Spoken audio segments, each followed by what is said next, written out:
sense of humor. And my last name is Capone, so just enjoy the apron that I'm wearing.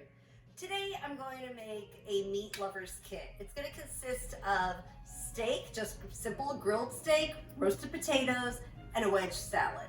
These are all the ingredients that I'll be using.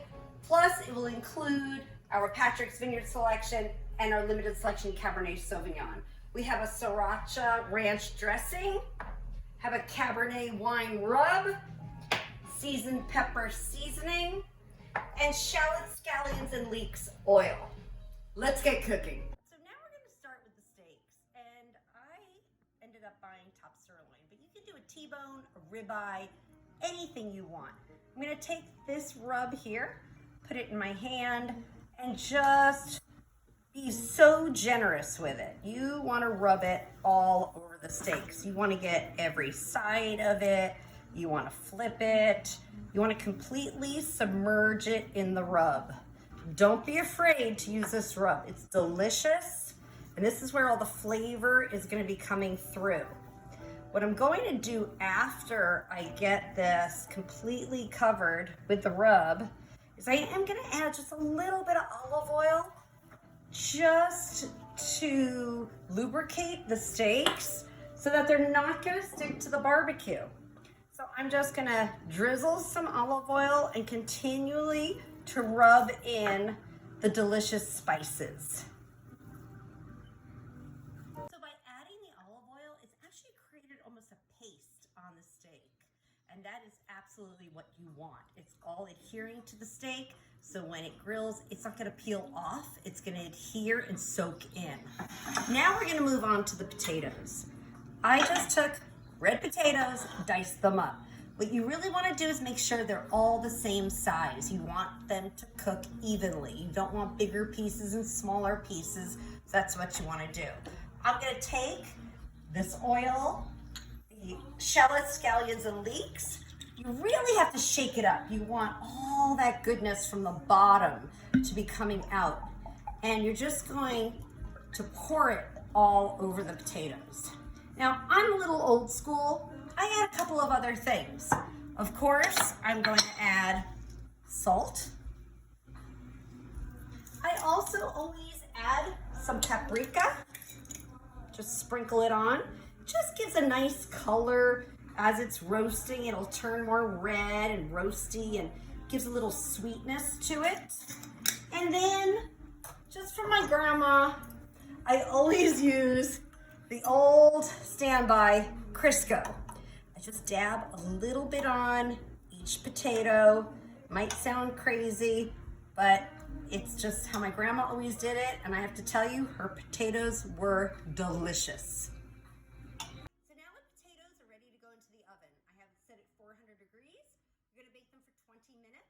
Then you're gonna turn them all, get them all nice and coated with the oil and Crisco and the paprika, and you're gonna cook them for an additional 20 minutes. From there, we're gonna take the steaks out to the barbecue. I'll see you there. We're ready to barbecue the steaks.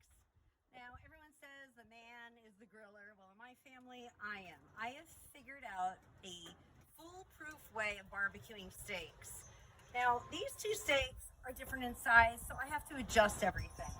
I have made my right burner and left burner at medium high. My center burner is off. So I'm gonna put one on one side and one on the other side.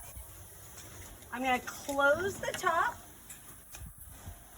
I'm gonna grill them for 2 minutes to sear them. So the 2 minutes just finished. I'm gonna flip them. Look at that beautiful sear. And on this one too, oh my gosh, perfection. I'm going to close the lid, sear them for 2 more minutes to get the lovely grill marks. Then I'm going to put them in the center where there's absolutely no heat. Cook them for a minimum of 5 minutes, anywhere up to 5 to 10 minutes, depending on the thickness of the steak and the doneness that you wish. We're ready to make the wedge salad. It's the simplest salad on the planet, but I don't know if you know this little tidbit here. You take your iceberg lettuce and you hold it here and you hit it as hard as you can on the counter. Then this heart right here will pull right out. A lot of people don't know about that, but you want to get that.